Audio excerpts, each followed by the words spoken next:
Assalamualaikum warahmatullahi wabarakatuh.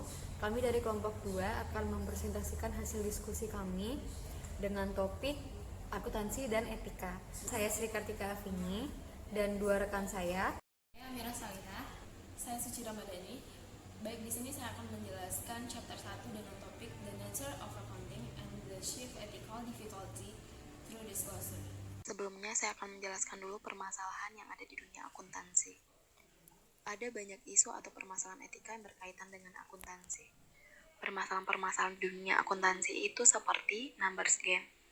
Numbers game merupakan istilah untuk memanipulasi data akuntansi dengan tujuan untuk menghasilkan laporan yang sesuai keinginan. Yang kedua, manajer mengalami tekanan besar untuk memenuhi harapan pasar. Yang ketiga, terjadinya audit failure yang dilakukan oleh auditor. Seharusnya auditor bisa memperlihatkan gambaran sesungguhnya tentang perusahaan sesuai dengan GAAP atau Generally Accepted Accounting Principle. Yang keempat, bisnis yang baru mulai menghadapi dua pilihan, bersikap jujur atau jangan bermain jujur. Disinilah peran auditor untuk melihat kecurangan yang dilakukan manajer. Laporan keuangan itu seharusnya akurat dan berguna bagi masyarakat, dan bisa digunakan untuk membuat keputusan yang rasional. Akan tetapi, apa yang ditampilkan tidak selalu akurat. Mereka cenderung untuk menghasilkan laporan keuangan yang sesuai dengan keinginan mereka, seperti contohnya income smoothing atau perataan laba. Dari sini bisa kita lihat ada banyak isu etika yang berkaitan dengan akuntansi. Untuk pembahasan selanjutnya, kita akan membahas apa sebenarnya akuntansi itu. Akuntansi adalah teknik, dan praktiknya adalah seni atau kerajinan yang dikembangkan untuk membantu orang memantau transaksi ekonomi mereka. Akuntansi memberikan informasi atau gambaran keuangan kepada orang-orang yang berkepentingan, seperti contohnya manajer, yang mana manajer menggunakannya untuk membantu perencanaan dan pengendalian dalam operasional organisasi. Yang kedua itu investor. Investor menggunakannya untuk membantu memutuskan berapa banyak waktu dan uang yang disediakan untuk perusahaan. Yang ketiga, pemerintah. Pemerintah menggunakannya untuk menentukan berapa banyak pajak yang harus dibayar organisasi. Oleh karena itu, akuntansi memiliki kewajiban untuk menyediakan gambaran perusahaan sebenarnya. Selanjutnya, pengungkapan. Akuntansi mengembangkan informasi yang akan digunakan. Jika informasinya benar dan dapat dipercaya, maka tidak ada masalah etika di sana. Akan tetapi, jika informasi mengajak orang berperilaku untuk suatu hal, atau tindakannya membahayakan atau menguntungkan orang yang memberi atau menerima informasi tersebut, maka disinilah pentingnya etika. Di sini penting bagi kita untuk memperhatikan bahwa berbohong tidak sama dengan mengatakan sesuatu secara salah. Contohnya, kadang orang bisa berbuat salah atau salah bicara. Di kasus tersebut, mereka mengatakan sesuatu yang salah, tapi tindakan mereka hampir tidak dapat ditafsirkan sebagai tindakan berbohong. Maka inti dari kebohongan dapat dilihat dari tujuannya, seperti contohnya pada kasus Enron, di mana para direksi Enron memanipulasi laporan keuangan untuk meningkatkan saham mereka. Yang kedua itu penjualan menipu. Adalah aktivitas yang tujuannya untuk memperoleh pembeli agar pembeli melakukan apa yang diinginkan oleh penjual, dan pembeli tersebut mungkin tidak akan mau melakukannya jika mereka mengetahui kebenarannya. Dari kasus ini, terlihat ada kecurangan dan menyalahi aturan pasar yang seharusnya menyediakan informasi penuh. Tapi yang lebih penting adalah pandangan moral. Membohongi pembeli adalah tindakan yang tidak adil dan tidak bermoral, dan ini sering disebut dengan manipulasi. Lalu pertanyaannya, berapa banyak yang harus diungkapkan oleh akuntan? Apakah harus mengungkapkan segala sesuatunya? Sesuai dengan prinsip seorang salesman yang efektif, di mana dia tidak mengungkapkan sesuatu yang negatif dan tidak mengungkapkan sesuatu yang bersifat jangka pendek. Bagaimanapun bisnis menjual sesuatu, dan bisnis menawarkan sisi-sisi baik dari perusahaannya. Akan tetapi perlu digarisbawahi bahwa pemangku kepentingan wajib mengetahui kecacatan yang terjadi di perusahaan agar bisa memperoleh keputusan yang lebih benar. Jika kita menahan informasi karena kita takut orang akan berbuat sesuatu yang mungkin merugikan perusahaan kita, maka itu disebut dengan manipulasi. Tetapi jika kita tidak mengungkapkannya, harus ada alasan yang jelas mengapa kita berbuat seperti itu. Ada sebuah contoh tidak mengungkapkan karena satu situasi. Misalnya jika seorang teman mengatakan bagaimana kabarmu, kamu tidak perlu mengungkapkan bahwa kabarmu sedang tidak baik. Itu adalah contoh sosial yang tidak perlu diungkapkan. Dan ini diterima karena kasus tersebut tidak sedang mengubah behavior seseorang dan tidak ada orang yang diuntungkan dari masalah tersebut. Jika seseorang melakukan kecurangan untuk suatu kebenaran karena alasan yang bisa diterima, ini bukanlah manipulasi tingkah laku orang tersebut. Selanjutnya, laporan keuangan. Laporan keuangan disiapkan oleh akuntan perusahaan itu sendiri, dan akuntan luar mengaudit laporan keuangannya. Pada dasarnya, proses penyusunan laporan keuangan memiliki banyak celah untuk adanya penyimpangan yang terkait dengan etika profesi. Maka dari itu, ada etika profesi yang mengatur proses kegiatan akuntan dalam menyediakan jasanya. Dalam penyusunan laporan keuangan, ada badan hukum yang mengawasinya, yaitu Securities and Exchange Commission. Akuntan menyatakan bahwa laporan keuangan perusahaan lengkap di semua aspek material dan angka-angkanya telah diperhitungkan dengan menggunakan prinsip-prinsip pengukuran dapat diterima atau dikenal dengan istilah PABU. Untuk pembahasan selanjutnya akan dijelaskan oleh Sri Kartika Afini. Selanjutnya yaitu peran seorang akuntan. Meskipun tujuan utama akuntan adalah untuk menyajikan sebuah gambaran keuangan sebuah organisasi, akuntan memainkan banyak peran lain diantaranya. Yang pertama, audit. Peran terpenting adalah peran akuntan independen atau auditor. Fungsi auditor adalah untuk menentukan bahwa perkiraan organisasi didasarkan pada rumus yang masuk akal dalam kaitannya dengan bukti apapun yang tersedia dan untuk melihat bahwa rumus tersebut diterapkan secara konsisten dari tahun ke tahun. Dengan demikian untuk memastikan penerapan yang wajar dan penerapan yang konsisten. Yang kedua yaitu akuntansi manajerial.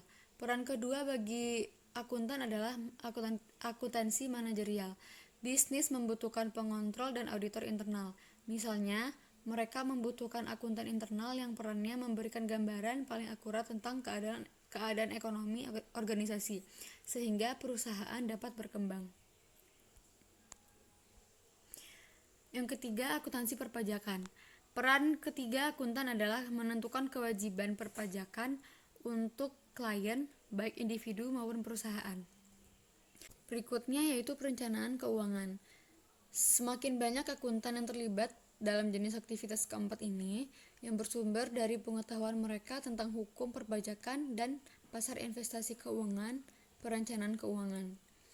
Yang berikutnya konsultasi. Karena seorang akuntan sangat mengenal status keuangan perusahaan yang dia layani, akuntan dapat menjadi konsultan perusahaan yang berharga dalam fungsi pengelolaan uang, distribusi pendapatan, serta akuntansi dan audit.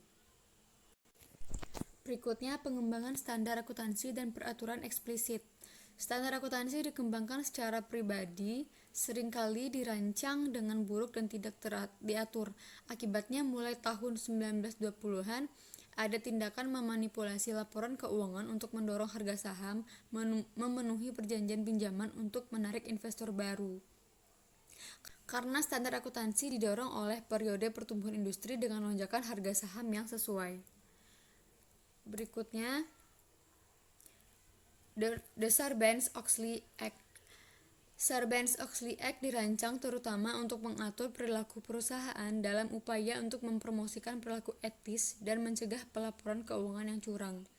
Undang-undang Sarbanes-Oxley mengambil posisi yang jauh lebih kuat tentang penahanan daripada upaya sebelumnya untuk penipuan sekuritas, penipuan surat dan perusakan, mengubah atau memalsukan catatan dalam penyelidikan. Sarbanes-Oxley telah mengubah struktur dasar profesi akuntan publik di Amerika Serikat. Bagian pertama dari tindakan tersebut yaitu menciptakan Dewan Pengawasan Akuntansi Perusahaan Publik atau PCAOB. Yang kedua, bagian 301 dari XOX membahas tanggung jawab Komite Audit Dewan Direksi. Bagian 302 mempengaruhi manajemen senior. Dan yang keempat, bagian 303, 304, dan 306 mempromosikan perilaku etis oleh Dewan Direksi, Eksekutif Perusahaan, dan karyawan kunci. Bagian 406 dari XOX mewajibkan perusahaan publik untuk memiliki kode etik untuk para eksekutif senior atau untuk menyatakan dalam laporan tahunan mereka bahwa mereka tidak memiliki kode etik tersebut dan alasannya kenapa mereka tidak memiliki kode etik tersebut. Berikutnya, bagian 201 adalah tanggapan langsung terhadap konflik kepentingan yang timbul dari layanan, konsultasi, dan audit eksternal. Bagian 238, auditor utama harus merotasi audit setiap 5 tahunnya. Kesimpulannya, singkatnya, profesi akuntansi dikembangkan untuk memberikan gambaran yang akurat dan benar untuk urusan keuangan sebuah organisasi. Fungsi akuntansi adalah prosedur yang kompleks. Kita membutuhkan etika yang canggih untuk menghadapinya. Mari kita bahas lebih dalam apa itu etika pada pembahasan selanjutnya oleh Amira Salihah. Selanjutnya, kita akan membahas chapter 2, yaitu tentang ethical behavior in accounting, what is ethics. Di chapter sebelumnya, kita sudah membahas apa itu akuntansi dan profesi akuntan. Maka selanjutnya, kita akan membahas what is ethics atau apa itu etika. Di dalam Kamus Webster, terdapat 4 pengertian terhadap kata ethics atau etika itu sendiri, yaitu yang pertama adalah the discipline dealing with what is good and bad, and with moral duty and obligation. Yang kedua, a set of moral principles and values. Yang ketiga, a theory or system of moral values. Yang keempat, the principles of conduct governing an individual or group. Maka dari 4 pengertian tersebut, dapat kita simpulkan bahwa etika membahas tentang apa yang baik dan buruk, sekumpulan prinsip yang dipegang oleh individu maupun kelompok, atau merupakan ilmu yang mengajarkan prinsip-prinsip tersebut. Ilmu etika itu sendiri bertugas untuk menganalisis dan mengevaluasi actions atau tindakan dan practice atau praktik dari manusia. Setiap orang memiliki kepercayaan dan prinsip masing-masing. Untuk sebagian orang, tindakan euthanasia atau yang secara kasar dapat kita artikan sebagai bunuh diri diawasi oleh dokter atau aborsi menggugurkan kandungan merupakan praktik yang buruk. Namun bagi sebagian orang lain, mungkin tidak menganggap hal yang sama. Bagi sebagian orang, kedua tindakan tersebut mungkin dapat dijustifikasi karena memiliki alasan tertentu. Karena itu, semua orang tidak memiliki kepercayaan etika yang sama. Ethical belief atau kepercayaan etika itu sendiri terdiri dari 2 elemen. Yang pertama adalah subjek. Subjek adalah kepercayaan itu tentang apa, perilaku atau prinsip yang dilakukan, contohnya berbohong, mencuri, dan lain-lain. Yang kedua adalah predikat, apa yang dikatakan tentang subjek. Pada dasarnya merupakan opini kita tentang perilaku tersebut. Apakah perilaku itu salah atau benar, baik atau buruk, harus dilakukan atau tidak. Tindakan manusia merupakan subjek utama dari penilaian etika atau ethical judgments. Tindakan manusia adalah perilaku atau aktivitas yang dilakukan secara sengaja oleh seseorang. Namun, tidak semua tindakan yang dilakukan secara sengaja oleh seseorang merupakan masalah etika. Contohnya, ketika kita ingin makan bubur, makan pakai tangan atau pakai sendok. Hal ini bukan merupakan masalah etika, namun lebih kepada etiket atau sopan santun. Walaupun dilakukan oleh seseorang secara sengaja dan dilakukan secara bebas tanpa ikatan. Pada dasarnya, tindakan yang mengandung masalah etika merupakan tindakan yang memberikan dampak, manfaat, atau kerugian terhadap orang lain atau diri sendiri secara serius. Subjek etika itu bukan hanya manusia. Contohnya, ketika A mencuri, itu merupakan tindakan individual. Namun, ketika kita mengatakan mencuri adalah hal yang buruk, kita tidak lagi mengevaluasi tindakan manusia, namun yang kita evaluasi adalah praktik sosial. Sama juga halnya dengan praktik sosial, kita juga dapat mengevaluasi organisasi, institusi, bahkan sosial, politik, dan sistem ekonomi. Contohnya, kita bisa saja mengevaluasi praktik perusahaan dari akuntan publik, maupun kita dapat mengevaluasi keseluruhan praktik profesi akuntan. Kenapa akuntan perlu mempelajari etika? Dengan mempelajari etika, bisa membantu kita memahami isu kompleks dengan melihat prinsip apa yang dapat digunakan. Yang kedua, membantu dalam mengembangkan pertimbangan etika atau ethical reasonings. Pertimbangan etika dapat memberikan pengetahuan untuk berlaku adil terhadap prinsip etika yang berbeda. dan menunjukkan kenapa suatu tindakan lebih baik untuk dilakukan dibanding dengan yang lain. Yang ketiga, seseorang mungkin memiliki keyakinan yang tidak memadai atau berpegang teguh terhadap nilai yang tidak memadai. Tunduk pada nilai-nilai seperti itu untuk analisis kritis etika dapat menunjukkan ketidakmampuan seseorang.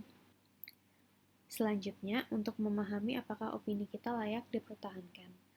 Ketika kita dihadapkan dengan pilihan untuk mempertahankan pekerjaan atau melanggar tanggung jawab profesional, atau ketika tanggung jawab pekerjaan berhadapan dengan tanggung jawab keluarga, bagaimana kita menyelesaikan konflik tersebut? Yang terakhir, untuk mengidentifikasi prinsip etika dasar yang bisa diterapkan dalam tindakan. Sama halnya dalam akuntansi, kita perlu mempelajari prinsip akuntansi untuk mengetahui apa yang perlu diterapkan dalam situasi tertentu. Begitu juga dengan etika. Kita perlu mempelajari prinsip etika yang mengatur perilaku manusia. Jadi kita dapat menentukan prinsip apa yang digunakan pada situasi etika sulit yang dihadapi. Selanjutnya, bagaimana kita menentukan apa yang harus dilakukan? Pada dasarnya, tanggung jawab seorang akuntan adalah melakukan pekerjaannya dengan benar. Tanggung jawab profesi akuntan itu diatur dalam kode etik profesional, kode etik perusahaan, deskripsi pekerjaan, dan lain-lain. Lembaga American Institute of Certified Public Accountant atau AICPA mengeluarkan 7 prinsip kode etik. Yang mana di sini kita akan fokus pada poin ketiga, yaitu akuntan melaksanakan tanggung jawab profesionalnya dengan integritas. Namun bagaimana cara kita mengetahui yang berintegritas itu seperti apa? Maka dari itu di sini peran etika untuk mendefinisikan hal tersebut. Karena itu dilakukan analisis kepercayaan moral termasuk menentukan apa yang ditegaskan pada kepercayaan tersebut. Apakah tindakan yang dilakukan merupakan tindakan seseorang berintegritas? Setelah melakukan analisis, kita dapat melakukan evaluasi untuk menentukan apakah kepercayaan tersebut benar. Banyak orang berpikir kalau keyakinan moral itu adalah subjektif. Mungkin ada yang bilang, ya kalau Anda memiliki keyakinan seperti itu, ya sudah, pada dasarnya menerima seluruh keyakinan seseorang adalah benar. Tapi jika begitu, bagaimana dengan moral yang dipegang Hitler? Dia percaya kalau orang Yahudi harus dimusnahkan, perbudakan adalah sesuatu yang dibenarkan, dan lain-lain.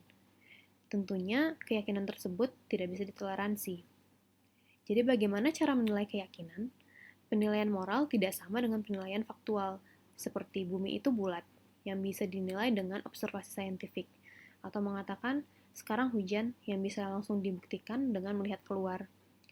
Di dalam moral, terdapat nilai, emosi, keinginan, preferensi subjektif, yang mana hal tersebut tidak bisa dilihat atau dipegang. Karena itu kita sering menganggap kalau keyakinan seorang itu adalah benar. Karena itu kita menilai atau menjudge. Namun penilaian itu kadang bisa benar, bisa salah. Jadi bagaimana kita mengevaluasinya?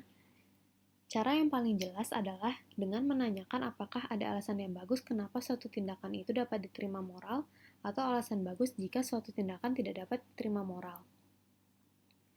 Maka terdapat beberapa pertanyaan yang dapat dilakukan untuk membenarkan suatu tindakan, yang mana pada akhirnya akan dibuat keputusan apakah sesuatu itu merupakan tindakan yang beretika atau tidak. Yang terakhir, kita akan membahas tentang dilema etika. Dilema etika muncul ketika adanya alasan untuk melakukan sesuatu bersamaan dengan alasan untuk tidak melakukan sesuatu tersebut. Jika dimasukkan kepada dunia profesional, contoh yang paling nyata adalah whistleblower, yaitu tindakan melaporkan pelanggaran yang dalam hal ini dilakukan oleh seseorang yang merupakan bagian perusahaan. Kita dihadapkan dengan pilihan moral atau kesetiaan terhadap perusahaan. Tentu saja ini dilema yang sangat besar. Karena itu, teori etika ada untuk menyelesaikan dilema tersebut. Teori etika ini ditunjukkan dalam 2 prinsip, yaitu bagi orang yang memilih keadilan dan kebenaran, mereka disebut deontologis, sedangkan yang memilih untuk mempertimbangkan konsekuensi disebut consequentialist. Pada dasarnya, akuntan merupakan profesi yang aktivitasnya diatur dalam etika profesi. Karena itu, penting bagi akuntan untuk memahami etika agar dapat menjalankan tugas dan tanggung jawabnya dengan benar dan bermoral. Baiklah, sekian presentasi dari kelompok kami. Mohon maaf bila ada kekurangan dan kesalahan. Terima kasih atas perhatiannya. Assalamualaikum warahmatullahi wabarakatuh.